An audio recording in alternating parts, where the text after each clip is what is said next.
The music pounded through my body like a second heartbeat, each bass note vibrating against my ribs as I weaved through the crowd. Crystal chandeliers cast fractured light across the marble floors of the hotel ballroom, transforming ordinary faces into kaleidoscope masks. I shouldn't have been there, an invisible ghost among Manhattan's elite.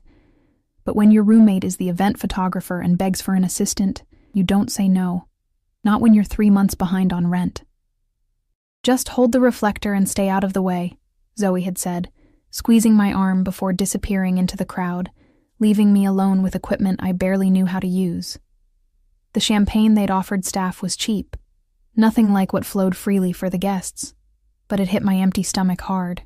I hadn't eaten since yesterday's half sandwich. The room tilted slightly as I pressed my back against a pillar, trying to steady myself. My black uniform, borrowed from Zoe's closet, hung loose around my waist. I'd lost weight again. That's when I first noticed him. He didn't move like the others. While the crowd ebbed and flowed in chaotic patterns, he cut through like a blade. Straight, deliberate, unavoidable. 3 men flanked him, their eyes constantly scanning the room. His suit wasn't flashy like the tech executives or the Wall Street types, but something about the fabric caught the light differently, absorbing rather than reflecting. Italian, custom-made. Even I knew enough to recognize that. When he turned, I glimpsed his profile. Sharp jaw, straight nose, dark hair cropped close at the sides but longer on top. Not classically handsome, but magnetic. Something ancient in my brain whispered danger. I looked away too late, his gaze locked with mine across the room, and for a moment, everything else blurred. A half smile appeared on his face, there and gone like a camera flash. I felt naked, exposed, as if he'd reached across the distance and peeled back my skin to examine what lay beneath. "Move, will you?" Someone bumped into me, spilling champagne down my borrowed dress. The spell broke. I mumbled an apology, dabbing futilely at the stain with a cocktail napkin. When I looked up again, he was gone. "Emma, there you are." Zoe materialized beside me, camera hanging around her neck. "I need you upstairs for the balcony shots. The client wants the whole ballroom from above." I followed her to the grand staircase, grateful for a task to focus on. The second floor was quieter, the music a distant thrum. We found a service door that led to a small balcony overlooking the ballroom. "Hold this." Zoe thrust the reflector into my hands. "And don't drop it. It costs more than your student loans." The joke hit too close to home. My stomach lurched as I positioned myself beside her, arms trembling slightly from exhaustion and hunger. Below, the party swirled in patterns of wealth and power I'd never understand. The champagne, the stress, the hunger, it all crashed against me in waves. Black spots danced at the edges of my vision. "I need to sit down," I murmured, but my voice was lost beneath the music. The spots expanded, merging into darkness. The last thing I remembered was the reflector slipping from my fingers, Zoe shouting my name, and the sensation of falling. Then, nothing. I awoke to the scent of leather and something spiced, sandalwood, perhaps, or amber. My eyelids felt heavy, but I forced them open. The first thing I saw was not where, but who. Him. The man from the ballroom. His face hovered above mine, features sharper up close. Deep-set eyes the color of burnt copper studied me with unnerving intensity. I realized, with a jolt of panic, that I was cradled against his chest, one of his arms supporting my shoulders, while the other lay across my waist. "Don't move," he said, his voice lower than I'd expected, a rough edge beneath the cultured tone. "You fainted." We were in a car. No. A limousine, the privacy divider up, enclosing us in a cocoon of soft lighting and plush seating. Outside the tinted windows, Manhattan slipped by in streaks of neon and shadow. "Where?" My voice cracked. I tried again. "Where are you taking me?" "Hospital."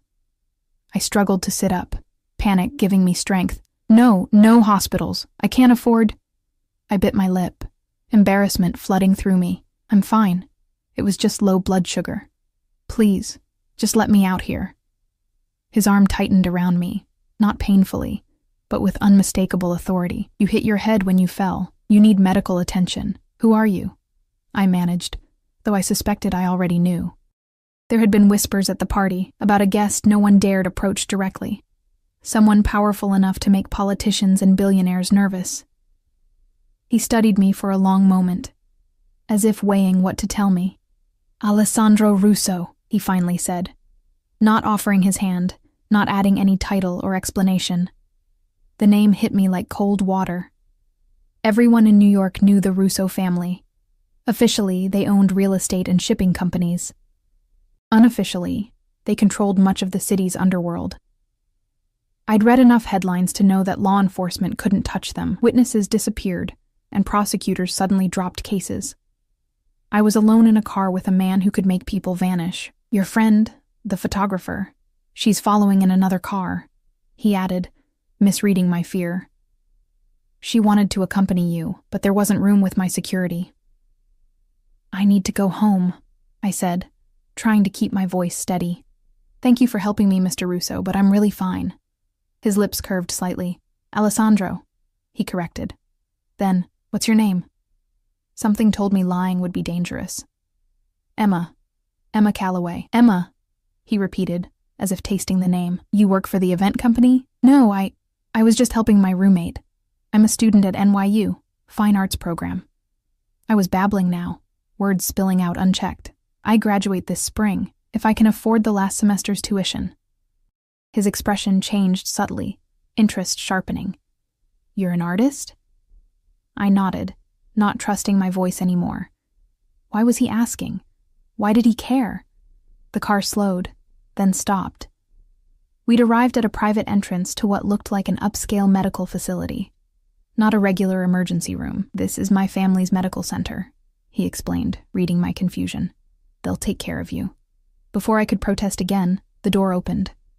One of his security men stood waiting.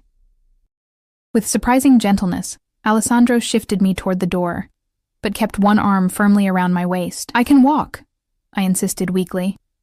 Humor me, he replied, guiding me out of the car with practiced ease. Inside, everything happened quickly. I was taken to an examination room that looked more like a luxury hotel suite than a hospital. A doctor appeared, a woman in her 50s with a kind face, but eyes that darted nervously to Alessandro. It's likely just dehydration and low blood sugar, she told him after examining me, but we'll run some tests to be sure there's no concussion. Alessandro nodded. Do whatever is necessary. I'll wait. That's really not, I began, but he cut me off with a look. I'll wait, he repeated, this time to me. After blood draws and a quick CT scan, the doctor confirmed her initial assessment. You need rest, proper nutrition, and fluids, she told me. I'm prescribing some vitamins and setting up a follow-up appointment. I can't afford, I started to say. It's taken care of, Alessandro interrupted. He'd stayed nearby throughout, making calls in hushed Italian that I couldn't understand. When the doctor left, he approached my bedside. When was the last time you ate a proper meal, Emma Calloway? The question caught me off guard. I looked down at my hands. Yesterday. Maybe the day before. Something flashed across his face. Anger, but not directed at me. That ends now. A nurse appeared with discharge papers. As I signed them, I noticed all billing information had been blacked out. Alessandro guided me back to the waiting limousine, his hand at the small of my back, not forcing, but unmistakably present. Inside the car, he handed me a small paper bag. You need to eat something before taking the medication. Inside was a gourmet sandwich and bottled water. My hunger overwhelmed my pride, and I ate quickly, aware of his eyes on me. Your roommate has been informed that you're safe, and will be brought home soon, he said once I'd finished. She was quite concerned. Relief washed through me. At least Zoe knew where I was. Thank you, I said softly, for everything. But you really didn't have to do all this. Yes, he said simply. I did. The car stopped outside my apartment building in Brooklyn, a run-down walk-up that looked especially shabby after the luxury I'd just experienced. Alessandro frowned as he took in the graffiti-covered entrance, the broken security door. This is where you live? I bristled despite myself. Not everyone can afford Manhattan penthouses, Mr. Russo. He didn't respond to my tone. Instead, he reached into his jacket and withdrew a business card. Simple, cream-colored stock with just his name and a phone number embossed in black. He pressed it into my palm, his fingers lingering against mine. "If you need anything at all, you call this number. It reaches me directly." I stared at the card. "Why would you—" "I have a proposition for you," he cut in. "A business proposition. Your artwork." My heart skipped. "My artwork? I collect pieces from emerging artists. I'd like to see your work." His eyes held mine. "Think about it. Call the number when you're ready." One of his security men opened my door. Before I could step out, Alessandro leaned closer. The scent of his cologne enveloped me, making my head spin. "Rest, Emma," he said, his voice low near my ear. "We'll speak again soon." I managed a nod, then escaped the intensity of his presence. As I fumbled with my keys at the building's entrance, the limousine remained idling at the curb. Only when I was safely inside did it pull away. Upstairs, I found Zoe pacing our tiny living room. "Emma, oh my God!" She threw her arms around me. "Are you okay? When you fell, I thought? And then he just appeared out of nowhere and caught you before you hit the ground. He wouldn't let anyone else touch you." My mind reeled. "What? He caught me? You don't remember? You started to collapse, and I screamed, and suddenly he was there, like he'd been watching you. He caught you before you hit the floor, carried you out himself." Her eyes were wide. "Do you know who that was?" I sank onto our threadbare couch, the business card still clutched in my hand. "Alessandro Russo." Zoe's face paled. "The Alessandro Russo? Holy shit, Em. Those guys with him, they blocked anyone from following you. One of them told me you were being taken care of and gave me a card to call for updates. I've been getting text messages about your condition." I closed my eyes, trying to process everything. "He wants to see my artwork." "What?" Zoe sat beside me, grabbing my arm. "Are you serious?" "He said he collects pieces from emerging artists." Even saying it aloud sounded absurd. Zoe was quiet for a long moment. "Em, be careful. Guys like that, they don't just help random girls out of kindness." I thought about the way he'd looked at me, the gentle way he'd held me, the authority in his voice when he said "that ends now" about my hunger. "I know," I whispered. But later that night, as I lay in bed staring at the ceiling, his business card on my nightstand, I couldn't stop thinking about the moment when I'd first opened my eyes in his arms, his face hovering above mine, those copper eyes searching my face as if memorizing every detail. In my half-conscious state, just before fully waking, I could have sworn I heard him whisper something as he held me, a single word that made no sense. Hours. 3 days passed before I found the courage to call the number on Alessandro's card. 3 days of Zoe alternating between excitement, "Do you know how much his kind of people pay for art?" and concern, "Just be careful, Em. Men like him always want something." 3 days of trying to convince myself I had imagined the whispered word, the intensity in his eyes. My finger hovered over the call button for nearly 10 minutes before I finally pressed it. The phone rang twice before a deep voice answered. "Not Alessandro's. Ms. Calloway," the man said. Not a question, but a statement. "The boss is expecting your call." My stomach dropped. How did they know it was me? I hadn't even given my name to the caller ID. Before I could respond, there was a rustling sound, and then Alessandro's voice came through the speaker, sending an involuntary shiver down my spine.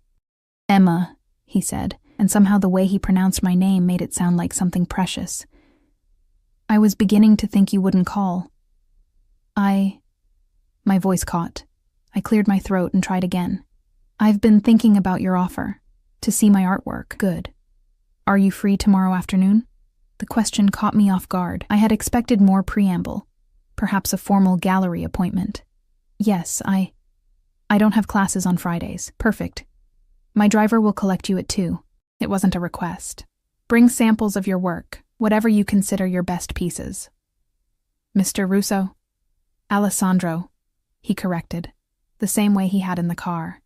"Alessandro," I repeated, the name feeling foreign on my tongue. "I don't think I can transport my larger canvases. I work primarily in oils, and some of them are quite big." There was a pause, and I could almost feel him recalibrating. "Where do you work? Do you have a studio?" "Just my bedroom," I admitted, embarrassment warming my cheeks. I had studio space at school, but I couldn't afford the fees this semester. Another pause. Longer this time. When he spoke again, his voice had an edge to it. Give me your address. I'll come to you. Alarm bells rang in my head. A man like Alessandro Russo in our shabby apartment? That's not necessary. It is. He cut me off. If I'm to properly evaluate your work, I need to see it in its entirety, not just samples. I swallowed hard. There was no graceful way to refuse without losing this opportunity completely. And despite my apprehension, a part of me, the part that had been creating art in obscurity for years, desperately wanted someone to see my work. Really see it. Okay, I said finally, giving him my address, though he likely already had it. 2:00 tomorrow, he confirmed. And Emma? Yes? Eat something today. The line went dead. I stared at my phone, equal parts irritated and intrigued by his commanding tone. Who tells a stranger to eat? But then again, he had seen me at my worst, fainting from hunger, vulnerable and embarrassed. That evening, I spent hours cleaning our apartment, then rearranging my paintings to create a makeshift gallery in our small living room. Zoe helped, moving furniture to make more space, hanging pieces on every available wall. You know, she said, stepping back to examine a large canvas depicting a woman dissolving into smoke. These are really good, Em. Like, seriously good. I know I've said it before, but seeing them all together like this... She whistled low. No wonder he wants to see them. He hasn't seen them yet, I reminded her, anxiety churning in my stomach. And he's probably just being polite because of what happened at the party. Zoe gave me a skeptical look. Men like Alessandro Russo don't do anything out of politeness. They do things because they want something. She hesitated. Just promise me you'll be careful tomorrow. Don't be alone with him.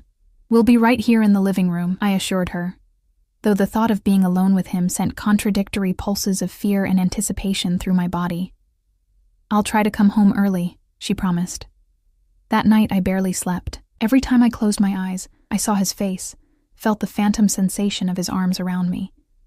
By morning, dark circles shadowed my eyes, and no amount of concealer could hide my exhaustion. At precisely 2:00, a sharp knock came at our door. My heart hammered as I crossed the living room, wiping my sweaty palms on my jeans before opening the door. Alessandro filled the doorframe, taller than I remembered, dressed in a charcoal suit that probably cost more than a year's rent. Behind him stood one of his security men, face expressionless. Emma, Alessandro said, his eyes sweeping over me in a quick assessment that missed nothing, not the nervous fidget of my hands nor the dark circles under my eyes. You didn't sleep. Not a question. I stepped back, allowing him to enter. I was preparing, I said, gesturing to the living room where my paintings were displayed. He nodded to his security man, who took up position outside the closed door. Then he turned his full attention to the room, to my art. I watched his face as he moved slowly from piece to piece, studying each with an intensity that made my skin prickle. For several minutes he said nothing, just moved methodically around the room.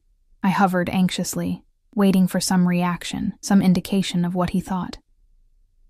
Finally he stopped before my largest canvas. A dark cityscape with a single illuminated window, a solitary figure silhouetted against the light. This one, he said, turning to me. Tell me about it. I moved closer, but maintained a careful distance. It's called Witness. It's about urban isolation, how we can be surrounded by millions of people but still completely alone. How we watch each other from a distance but rarely connect. He studied me with the same intensity he'd given the painting. You feel this way? Isolated. The question felt too personal, but something in his gaze compelled honesty. Sometimes. Don't we all? No, he said simply. Not all of us. He turned back to the painting. How much? I blinked, caught off guard. I'm sorry? How much for this piece? My mind went blank.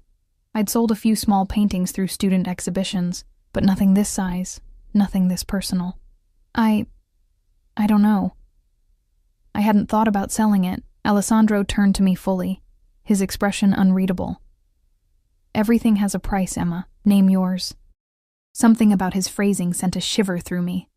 5,000, I blurted out, naming a figure that seemed outrageous to me. The corner of his mouth twitched, not quite a smile. That's severely undervalued. He reached into his jacket and withdrew a checkbook. 20,000. I gasped. That's too much. It's not worth. I decide what things are worth to me, he interrupted, already writing the check.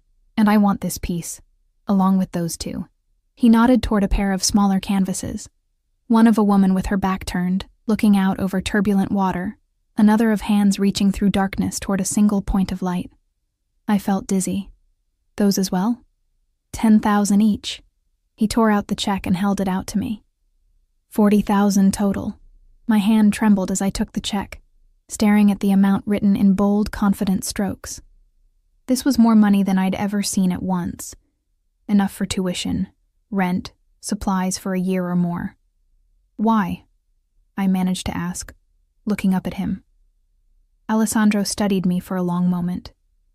Because they speak to me, because you have talent that deserves recognition, and because I want them. There was something beneath his words, something unspoken that hung in the air between us. Before I could decipher it, he moved closer, into my personal space, not touching me, but near enough that I could smell his cologne, feel the heat radiating from his body. "You're not eating properly," he said, his voice low. "You're still too thin." I crossed my arms defensively. "I eat enough." "No, you don't." His eyes narrowed. "And you're not sleeping. Are you always this careless with yourself?" Irritation flared. "With all due respect, Mr. Russo." Alessandro, I corrected, meeting his gaze despite the intimidating intensity. "My eating and sleeping habits are none of your concern." Something dangerous flashed in his eyes, there and gone in an instant. "They became my concern the moment you collapsed in my arms, Emma. The memory of that moment, of waking in his embrace, disoriented and vulnerable, sent heat through my body. That was an unusual circumstance. It won't happen again." He stepped closer, and this time his hand came up, fingers brushing my cheek in a touch so light it might have been imagined. "See that it doesn't. I won't always be there to catch you." I couldn't breathe. Couldn't think past the sensation of his fingertips against my skin. When he withdrew his hand, it felt like losing something essential. "I'll send people to collect the paintings tomorrow," he said, his tone shifting to business-like efficiency. "In the meantime, use some of that money to eat a proper meal and get some rest." I nodded, still clutching the check. "Thank you. For the purchase, I mean." "It's the investment," he replied. "I have an eye for potential, for things of value others overlook." His gaze traveled over me again, more deliberately this time. "Very few people surprise me, Emma Calloway." "You did." Before I could respond, he turned toward the door. "I have a gallery opening next Friday evening. A private showing for a new artist I'm sponsoring. I'd like you to attend." "Me? Why?" "Because I think you'll find it educational, and because I want you there." He reached into his pocket and produced a cream-colored envelope. "The details are inside. My driver will collect you at 8. Again, not a request. I took the envelope, fingers brushing his. "I don't have anything to wear to that kind of event." A small smile curved his lips. "That's been taken care of as well." "What do you mean?" "You'll see." He moved to the door, opening it to reveal his waiting security man. "Friday, 8 o'clock. Eat something substantial before then." Then he was gone, leaving behind the scent of his cologne, a check for $40,000, and 1,000 unanswered questions. I sank onto the couch, staring at the check in my hand. It felt surreal, like something from a dream or a nightmare. What did he really want from me? Men like Alessandro Russo didn't pay $40,000 for paintings from unknown artists without expecting something in return. My phone buzzed with a text message from Zoe. "Sorry, can't get away from work." "Everything okay? Is he still there?" I typed back. "He's gone. He bought 3 paintings for $40,000. Her response came instantly. "What? OMG, are you serious?" Before I could reply, another text appeared. "Wait, what does he want in return?" The same question that was spinning through my own mind. What did Alessandro Russo want from me? And why did the intensity in his eyes, the gentleness of his touch, make me almost not care about the answer. 2 hours later, as I was still trying to process everything, a delivery arrived. A large white box tied with a black satin ribbon. The delivery person refused to tell me who it was from, but I already knew. Inside, nestled in layers of tissue paper, lay a dress of deep midnight blue, the fabric catching the light like water. Alongside it was a smaller box containing delicate silver jewelry and a pair of heels that looked Italian and expensive. At the bottom was a card with a single line written in strong, slanted handwriting. For Friday. Wear your hair down. I ran my fingers over the dress, the silk cool and smooth against my skin. It was the most beautiful thing I'd ever seen, and probably cost more than all my possessions combined. This was dangerous. He was dangerous. Everything about this situation screamed at me to run, to tear up the check, return the dress, forget Alessandro Russo and his intensity, his unexpected gentleness, his commanding presence. Instead, I found myself lifting the dress from its box, holding it against my body as I looked in the mirror. It would fit perfectly, as if he'd somehow known my exact measurements, as if he'd studied me. The thought should have frightened me. Instead, I felt a thrill run through me, a dangerous, forbidden excitement at being seen, truly seen, by someone like him. Friday suddenly seemed very far away. The next morning, I deposited the check, half expecting it to bounce despite knowing it wouldn't. By afternoon, the funds were in my account, more money than I'd ever had at once. I paid my outstanding tuition balance, bought art supplies, and set aside money for rent and groceries. Still, most of it remained, a strange security I'd never known before. True to his word, men came for the paintings, handling them with professional care, wrapping each meticulously before carrying them away. They left me with a receipt and another business card, this one for an art gallery in Chelsea. The owner's name was circled in the same strong handwriting.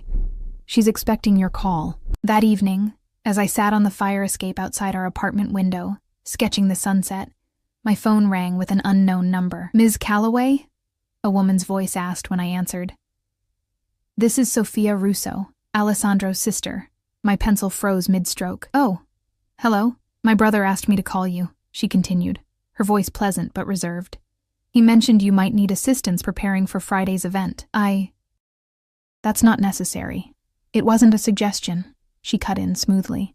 "Alessandro rarely takes an interest in new artists. When he does, the family supports his decision.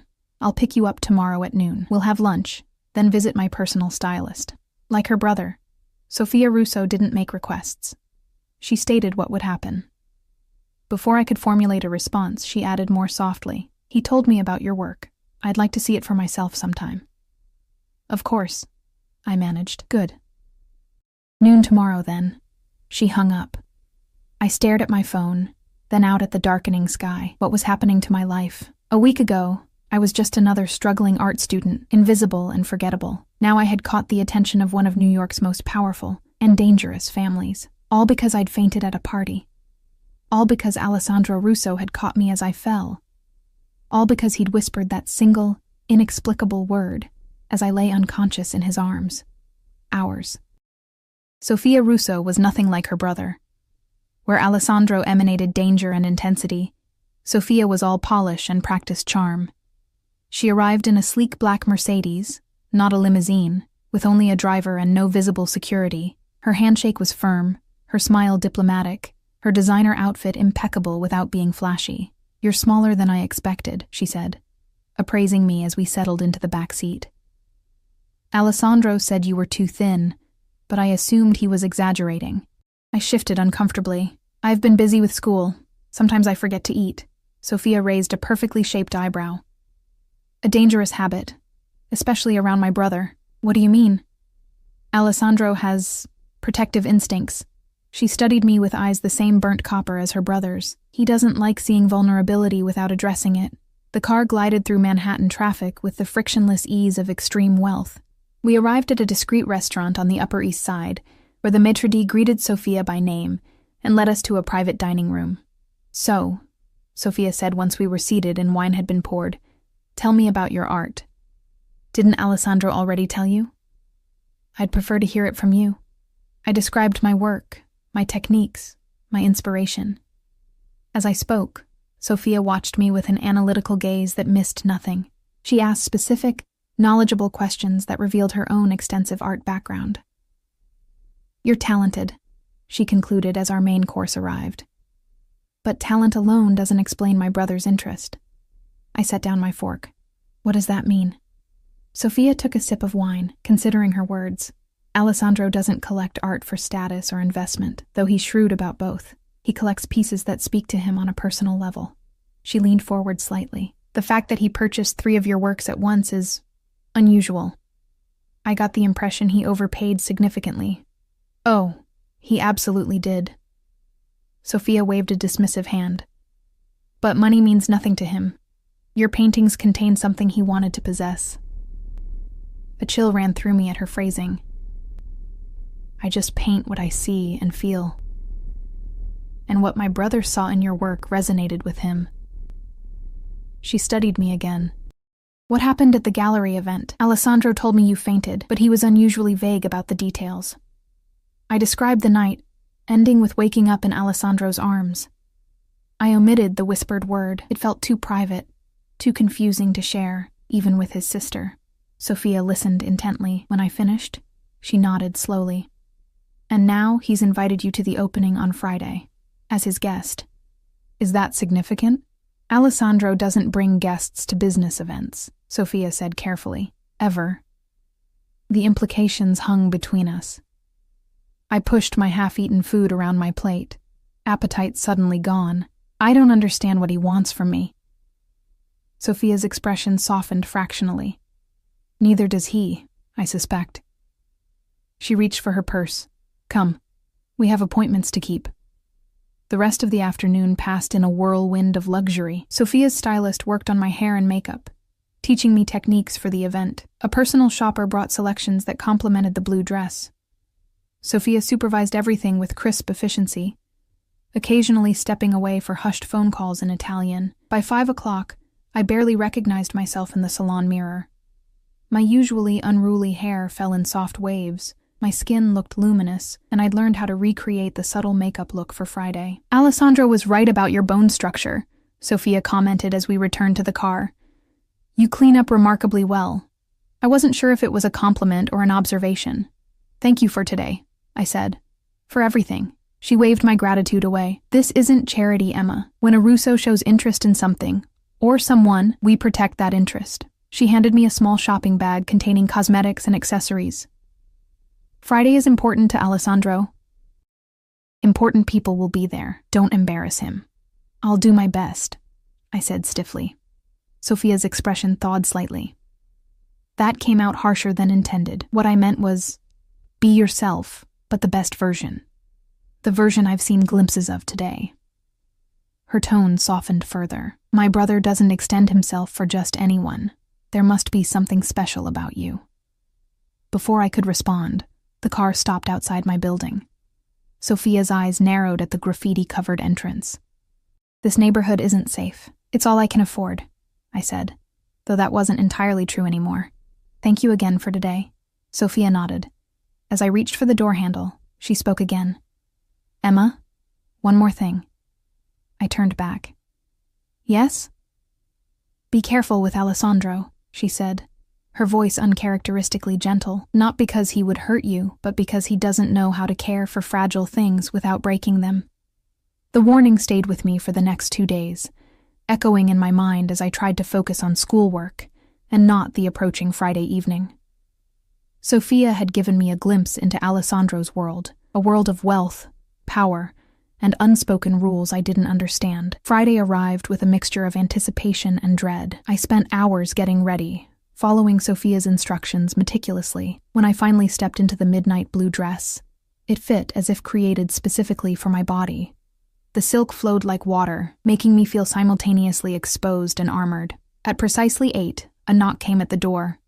I opened it, expecting a driver, but found Alessandro himself standing there. For a moment he simply looked at me, his expression shifting subtly from appreciation to something deeper, more possessive. "Beautiful," he said finally. the single word carrying more weight than effusive praise. I flushed under his scrutiny. Thank you. And thank you for the dress. You shouldn't have. I wanted to, he cut in. It suits you. In the sleek black limousine, Alessandro sat closer than necessary, his thigh occasionally brushing mine when the car turned. He smelled of that same sandalwood cologne, mingled with something distinctly his. Sophia tells me you had a productive day together, he said, his eyes still moving over me in that assessing way that made my skin tingle. She was very helpful. I hesitated. She seems protective of you. A slight smile curved his lips. My sister sees herself as the family diplomat. She smooths the way. His hand moved to rest beside mine on the seat, not touching but close enough that I could feel its heat. Did she warn you about me? The directness of the question startled me into honesty. Yes. And yet you're here. Not a question, but a statement tinged with satisfaction. I'm curious, I admitted. About the gallery, about your world, about why you're doing all this. He studied me for a long moment. Curiosity can be dangerous, Emma. So I've heard. His smile widened fractionally. Sophia approves of you, despite her warnings. That's rare. The gallery was in a converted warehouse in Chelsea, the space transformed into a minimalist showroom with dramatic lighting. As we entered, conversations paused, heads turned. Alessandro's hand settled on the small of my back, guiding me through the crowd. People nodded deferentially as we passed, their eyes curious, sometimes suspicious as they took in my presence at his side. They're wondering who you are, Alessandro murmured close to my ear. Who am I? I asked, the question more loaded than I intended. His hand pressed slightly firmer against my back. Tonight? You're with me. That's all they need to know.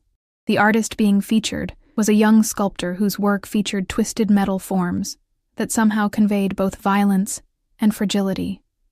Alessandro introduced me to her, a nervous woman not much older than me, who kept glancing at him with a mixture of gratitude and fear. Your work is amazing, I told her sincerely. Thank you, she replied. Alessandro saved my career. I was working as a waitress, creating pieces in my parents' garage, when he saw one of my sculptures at a street fair. She lowered her voice. He bought everything I had, then set up this showing, introduced me to collectors who actually matter. I glanced at Alessandro, who was speaking with an older couple nearby, his attention seemingly elsewhere, though I suspected he could hear every word. Why would he do that? I asked. The sculptor shrugged. He said my work reminded him of how beauty can emerge from destruction. She looked around at the crowded gallery, at the red sold stickers already appearing beside most pieces. Whatever his reasons, I'm grateful. Throughout the evening, Alessandro kept me close, his hand returning to my back whenever we moved through the crowd. He introduced me to selected people, gallery owners, collectors, artists, but deflected questions about my relationship to him with practiced ease. Emma is a talented painter, he would say. You'll be seeing her work soon enough. By the time we left, my head was spinning from champagne and information overload. The limousine waited at the curb, and Alessandro helped me inside with a gentleness that contrasted with the commanding presence he'd projected all evening. What did you think? He asked as the car pulled away. It was enlightening, I said. Everyone seems afraid of you, even the artist you're helping. Alessandro didn't deny it. Fear and respect often look similar. Which do you prefer? His eyes gleamed in the dimly lit interior. From most people, either is acceptable. He shifted closer. From you? Neither. My breath caught. What do you want from me, Alessandro? He studied me for a long moment, something unreadable passing behind his eyes. Then he reached out, his fingers tracing the line of my jaw with feather-light precision. Everything, he said simply. The word hung between us, heavy with implication. Everything. My pulse quickened as his fingers continued their gentle exploration, tracing from my jaw down to the hollow of my throat, where my heartbeat betrayed my reaction. You don't even know me, I whispered. I know enough. His voice had dropped lower, rougher at the edges. I know your talent, your struggle, your strength. I've seen how you fight to survive in a world that wants to break you. His hand moved to cut my cheek, and I know that from the moment I caught you as you fell, something changed. I couldn't look away from his gaze, couldn't pretend I didn't feel the electric current running between us, for you or for me. Both. Alessandro leaned closer, his breath warm against my lips. Tell me you don't feel it too, Emma. Tell me. And I'll stop. The invitation to refuse was there, genuine despite the power he held over me in so many ways. I could end this now, with a single word. Instead, I found myself closing the distance between us, my lips meeting his in a kiss that started tentative, but quickly blazed into something desperate and consuming. His hand slid into my hair, cradling my head as he deepened the kiss. I tasted expensive champagne and something darker, more intoxicating. My fingers clutched at the lapels of his jacket, anchoring myself against the sensation of falling all over again. When we broke apart, both breathing hard, his eyes had darkened to molten copper. "Come home with me," he said, the words somewhere between a question and a command.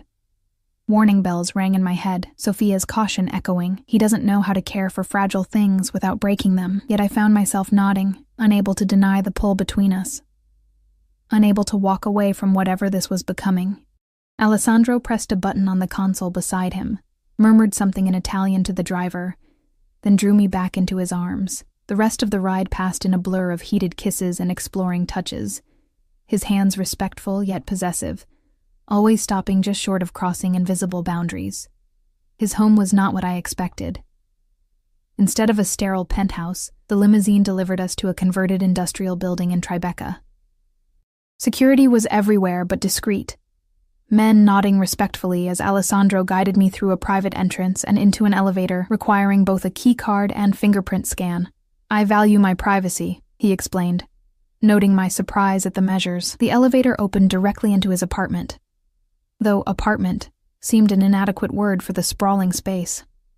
High ceilings with exposed beams, brick walls softened by strategic lighting, and floor-to-ceiling windows showcasing the glittering city beyond.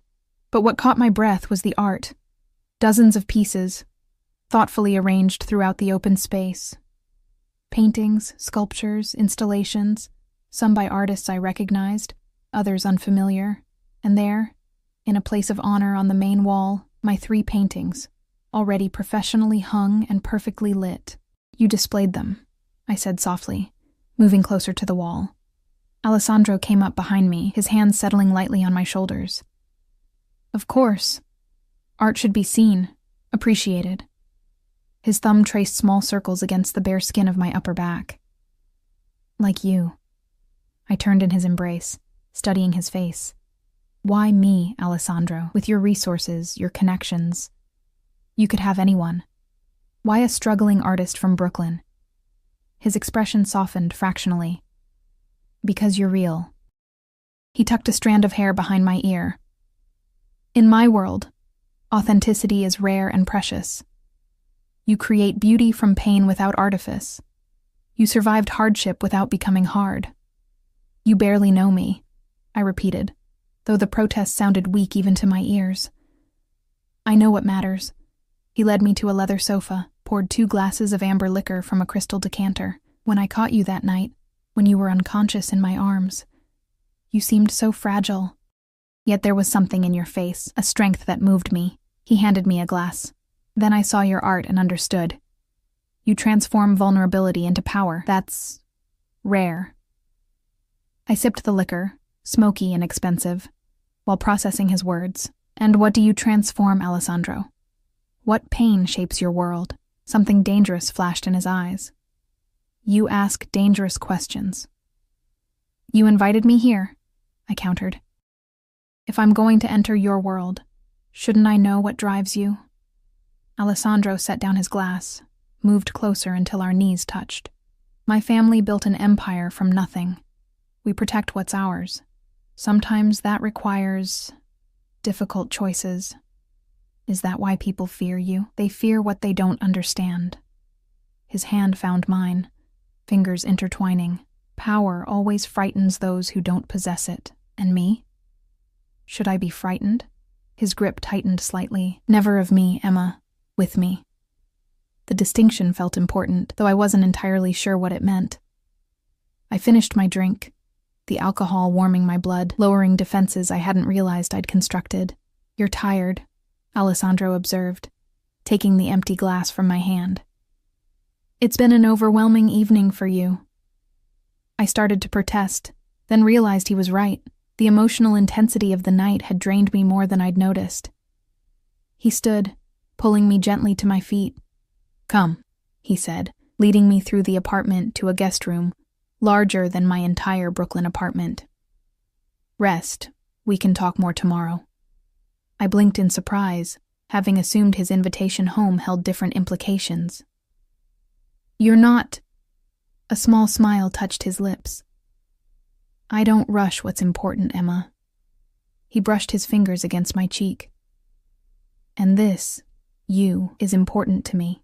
He showed me the attached bathroom, pointed out a silk nightgown laid out on the bed. "My assistant anticipated you might stay. Everything you need should be here." He moved to the door, paused. "If you need anything, I'm just down the hall." Before he could leave, I caught his hand. "Alessandro?" He turned back, eyebrow raised in question. "That night, when I fainted, when you caught me, did you say something to me?" His expression stilled, became unreadable. "What do you think you heard?" I hesitated, then decided on honesty. "It sounded like ours." "But that doesn't make sense." Alessandro studied me for a long moment. Then he stepped closer, his hand cupping my face with surprising gentleness. "Sleep, Emma. We'll talk tomorrow." He pressed a kiss to my forehead and left, closing the door softly behind him. I stood frozen, more confused than ever, neither confirming nor denying. But something in his reaction told me I hadn't imagined it. I'd heard correctly. But what could it possibly mean? The nightgown fit perfectly, like everything else Alessandro had provided. I slipped between silken sheets, my body exhausted, but my mind racing. Despite my mental turmoil, sleep claimed me quickly, deep and dreamless. I woke to sunlight streaming through windows and the scent of coffee. For a moment I was disoriented, the luxurious surroundings unfamiliar. Then memories flooded back, the gallery, the limousine, Alessandro's kiss, his mysterious non-answer to my question. After showering in the marble bathroom stocked with expensive toiletries, I found clothes laid out, designer jeans and a cashmere sweater that fit as if made for me. The thought was both comforting and unsettling. How much had Alessandro planned? How long had he been watching me before that party?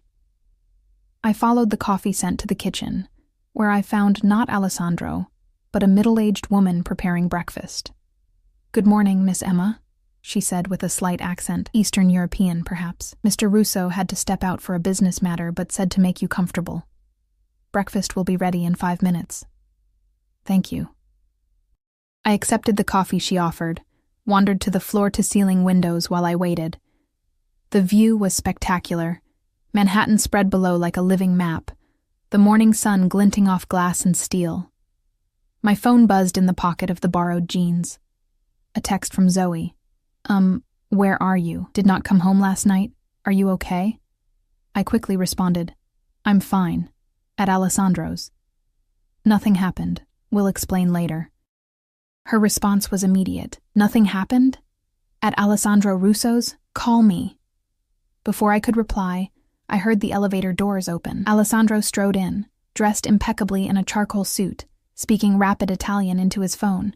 He spotted me by the windows and his expression warmed, though he continued his conversation for another minute before ending the call. "You slept well?" he asked, crossing to where I stood. I nodded. "Better than I have in months. Good." He brushed a kiss against my cheek, the gesture surprisingly domestic. "I'm sorry I wasn't here when you woke. An urgent matter required my attention." "It's fine. Your housekeeper has been very kind. Mrs. Petrova takes good care of me." He guided me to the dining area where breakfast was being laid out, an impressive spread of pastries, fruit, and eggs. And now a view. Over breakfast, Alessandro outlined his day, meetings until early afternoon. Then he would be free. "I thought perhaps I could show you my other galleries. Several have spaces opening for exhibitions in the coming months." The implication was clear. "You want to show my work?" Of course. He said it as if it were the most natural thing in the world, as if unknown artists regularly received such opportunities. Your talent deserves to be seen. I set down my coffee cup carefully. Alessandro, this is happening very fast. Yesterday I was a student struggling to pay tuition. Today you're talking about gallery exhibitions. And it feels, I don't know, like I haven't earned it. His expression hardened slightly. The art world isn't a meritocracy, Emma. Talent means nothing without opportunity and connections. I'm offering both. Because you... What? Like my paintings? Like me? I met his gaze directly. What am I to you, Alessandro? He reached across the table, took my hand in his. You're something precious I found unexpectedly. Something I want to protect and nurture. His thumb stroked across my knuckles. Is that so difficult to accept when it comes from someone like you? Yes. Someone like me, he repeated, a dangerous edge entering his voice. And what am I, in your eyes? I didn't look away. Powerful. Dangerous. Someone who takes what he wants and eliminates obstacles. Someone people fear. I paused. Someone I'm drawn to despite all the warning signs. Alessandro's grip tightened. At least you're honest. He studied me for a long moment. My world is complicated, Emma. There are aspects of my business, my family that would disturb you. But I can promise you this. What I feel for you is real, unexpected, but real. What do you feel for me? I asked, my voice barely above a whisper. We barely know each other. Alessandro considered this, his thumb still making slow circles against my hand. In my experience, time is not the most reliable measure of connection. He leaned forward slightly. I've known people for decades whom I understand less than I understand you after these few days. That doesn't answer my question. A ghost of a smile touched his lips. No, it doesn't. He released my hand and stood. Come with me. I want to show you something. Curious. I followed him through the apartment to a door I hadn't noticed the night before. It required another key card to open, revealing a private study. Unlike the modern aesthetic of the rest of his home, this room was old world. Leather-bound books lining the walls, a massive antique desk, and the scent of aged paper and wood polish. Alessandro crossed to a painting mounted behind his desk, a small, dark piece depicting a young woman with haunted eyes standing before a burning building. The style was centuries old, Renaissance perhaps, but the emotion in the subject's face felt startlingly modern. My grandmother, he said, watching my reaction. Painted in 1942, after she fled the Nazis who burned her family home in northern Italy. I moved closer, studying the details, the subtle reflection of flames in her eyes, the way her hands were both clenched and protective. It's extraordinary. She was 19, Alessandro continued. Alone, her family murdered, with nothing but her wits to keep her alive. His voice softened. She met my grandfather a month later. He was a young soldier with connections to the resistance. They married within 6 weeks. That's very fast, I observed. When you find something worth protecting in a world determined to destroy everything beautiful, you don't hesitate. He turned to face me fully. My grandmother said she knew within moments of meeting him that he would either save her or destroy her. Sometimes, Emma, the heart recognizes what the mind would question. The parallel was unmistakable. I swallowed hard. And did he? Save her? They saved each other. Alessandro's gaze was intense. They built a new life in America, created a family, an empire. Everything I have began with that moment, that recognition between them. Is that what this is? I asked, gesturing between us. Recognition? I believe so. He moved closer, his hand coming up to trace the line of my jaw. When I caught you that night, when I held you in my arms, something shifted. I can't explain it rationally. That's not very reassuring coming from a man in your position. Don't you need to be rational, calculating? In business, yes. In matters of the heart? He shrugged slightly. Even I must surrender to forces beyond my control sometimes. The vulnerability in that admission struck me more powerfully than any declaration could have. Alessandro Russo, admitting there were things he couldn't control. It humanized him in a way nothing else had. You still haven't told me what you whispered that night, I said. His expression became guarded, perhaps because I'm not sure you're ready to hear it. I'm stronger than I look. I'm well aware. His fingers moved from my jaw to the pulse point at my throat. Your heart is racing. You make me nervous. Good, he murmured, leaning closer. Nervousness is appropriate when standing at the edge of something life-changing. This time, I was the one who initiated the kiss, rising on my toes to press my lips to his. Alessandro responded immediately, his arms encircling me, drawing me against his body with controlled urgency. Unlike the tentative exploration of our first kiss, this was deeper, more demanding, a claiming on both our parts. When we broke apart, his eyes had darkened to that molten copper that made my stomach tighten.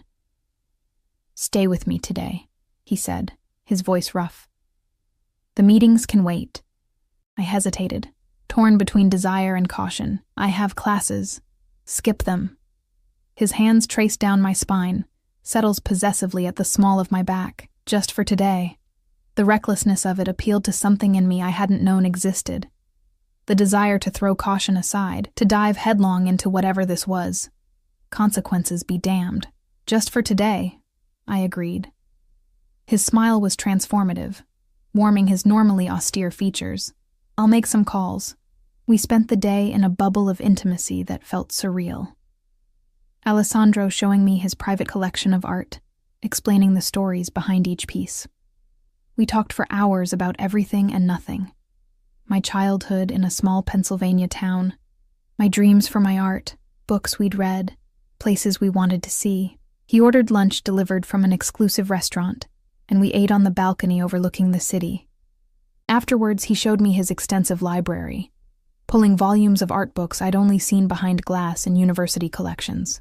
These are for reference, he said, placing a rare book of Renaissance sketches in my hands. Feel free to use anything here whenever you want. The casualness of the offer, as if I would naturally be spending enough time here to make use of his library, wasn't lost on me. Alessandro spoke of us as if we were already established, as if my integration into his life was a foregone conclusion. Part of me wanted to resist this assumption, to assert my independence. But another part, the part that had always felt unseen, unvalued, basked in his focused attention, in being treated as if I mattered. As evening approached, Alessandro received a call that made his expression darken. He spoke in rapid Italian, his tone hardening with each exchange. When he hung up, the warmth I'd witnessed all day had vanished, replaced by cold calculation. I need to go out, he said, already reaching for his jacket. A situation requires my personal attention. Is everything okay? He paused, considering his words. Business complications, nothing for you to worry about. He crossed to me, placed a gentle kiss on my forehead. My driver will take you home if you wish, or you're welcome to stay. I may be late. I thought of my tiny Brooklyn apartment, of Zoe's inevitable interrogation, of the cramped bed and noisy neighbors. Then I thought of this sanctuary with its library and art and silence. I'll stay, I decided, if that's really okay. Relief flickered across his face. More than okay. He hesitated, then added, Emma, there are aspects of my business that... It's better you don't know details. Safer for you. The reminder of who he really was, what he really did, sent a chill through me. I'd spent the day with Alessandro the art collector, the intelligent conversationalist, the attentive companion. But now Alessandro the Mafia boss was reasserting himself. I understand, I said quietly. His eyes searched mine, looking for judgment or fear. Finding neither, he nodded once. I'll have Mrs. Petrova prepare dinner for you. Don't wait up. After he left, the apartment felt emptier than its spacious dimensions warranted. I wandered through the rooms, examining artwork, trailing my fingers over books and furniture that cost more than I'd make in years. Eventually, I settled in the library with a rare volume of Botticelli sketches and lost myself in the master's work. Mrs. Petrova brought a tray with dinner, simple but delicious pasta and a glass of wine. After eating, I curled up on the leather sofa with another book. Despite my intention to wait for Alessandro's return, exhaustion claimed me, and I drifted off surrounded by the scent of old books and leather. I woke to the sensation of being lifted, Disoriented, I blinked awake to find Alessandro carrying me toward the bedroom. "You're back," I murmured sleepily. "I told you not to wait up," he chided gently, pushing open the door to the guest room with his shoulder. "I didn't mean to." As my senses returned, I noticed he'd changed clothes. His new shirt was impeccable, but a faint metallic scent clung to him, copper and salt. I chose not to examine what that might mean. He laid me on the bed with surprising gentleness. "Sleep, Emma. We'll talk tomorrow." "Stay," I found myself saying, catching his hand as he straightened. "Please." Alessandro went still, his expression unreadable in the darkness. "Are you sure?" I nodded, shifting over to make room. After a moment's hesitation, he removed his shoes and jacket and stretched out beside me on the bed. I turned into him, resting my head on his chest, listening to the steady beat of his heart. His arm came around me, protective and possessive at once. "This wasn't my intention when I brought you here," he said quietly into the darkness. "I know." And somehow, I did know. Despite his reputation, despite the obvious attraction between us, Alessandro had been careful not to pressure me, not to take advantage of the power imbalance between us. We lay in comfortable silence for several minutes before I gathered the courage to ask the question that had been haunting me. "Alessandro, when I fainted at the party and you caught me, what did you whisper?" His body tensed almost imperceptibly beneath mine, for so long that I thought he wouldn't answer. He was silent. Then, his voice so low I barely caught it. "Ours." I lifted my head to look at his face. "Ours? What does that mean?" In the dim light filtering through the windows, his expression was solemn, intense. "In my family, there's a story passed down generations, a belief." His hand stroked slowly up and down my spine. "That when you find the one person meant for you, something inside recognizes them instantly. My grandfather described it to my father, who described it to me. Like pieces of the same soul finding each other again. Soulmates?" I asked, skeptical despite the intimacy of the moment. "Nothing so poetic," he corrected. "More primal, a recognition at a level beyond conscious thought. When I caught you, when I held you unconscious in my arms, something in me responded. A certainty I can't explain logically." His eyes held mine, ours. Meant to be part of us, part of me. The confession should have frightened me, its intensity. Instead, its presumption. It resonated somewhere deep inside, as if answering a question I hadn't known to ask. "That's why you've done all this?" I gestured vaguely, encompassing everything. The money, the clothes, the galleries. Because of some family superstition? "No," he said firmly. "I've done all this because you deserve it, because your talent is extraordinary. The recognition merely opened my eyes to you when I might otherwise have passed by." His hand came up to cup my face. "I would never force you into anything, Emma. I may be many things, some of them dark, but never that." I believed him. Despite every rational objection, despite knowing so little about him beyond his reputation, I believed in his sincerity. "I should be running in the opposite direction," I whispered. "Why aren't you?" I considered the question seriously. "Because when I'm with you, I feel seen, like someone finally notices me. Not just my art or what I can offer, but me." Alessandro's thumb traced my lower lip. "I see you, Emma Calloway, all of you." He leaned closer, his breath warm against my lips. "And everything I am responds to everything you are." This time when we kissed, it was different, deeper, with an underlying urgency that hadn't been there before. His hands tangled in my hair as mine explored the solid planes of his chest. We moved together as if we'd done this countless times, as if our bodies already knew the language of each other. Clothes were discarded slowly.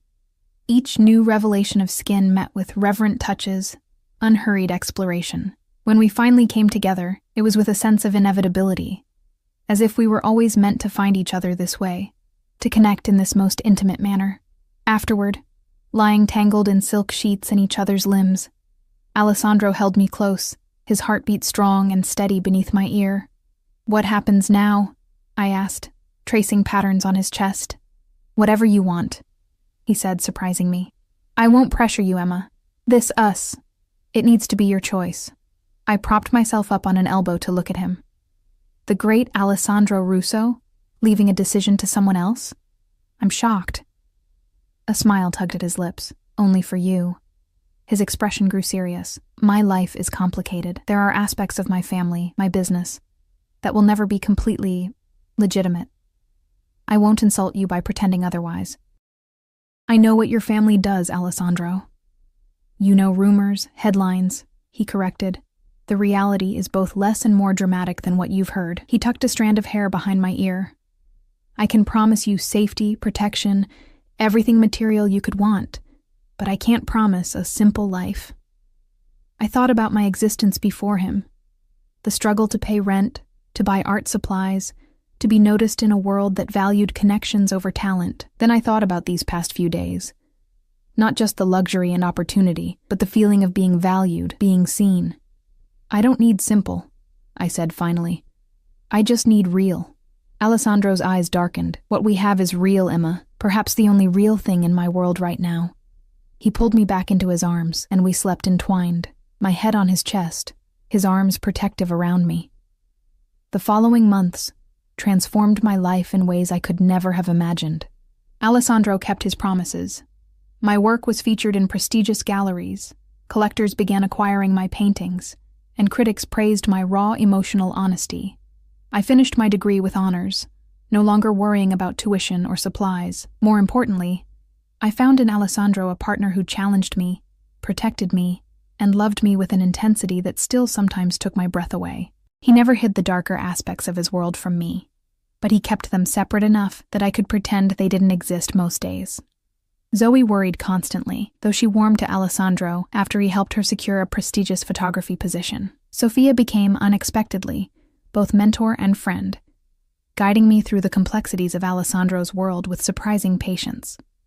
6 months after that fateful party, Alessandro took me back to the hotel ballroom where we first met. The space was empty, save for thousands of candles and an elaborate dinner for two beneath the crystal chandeliers.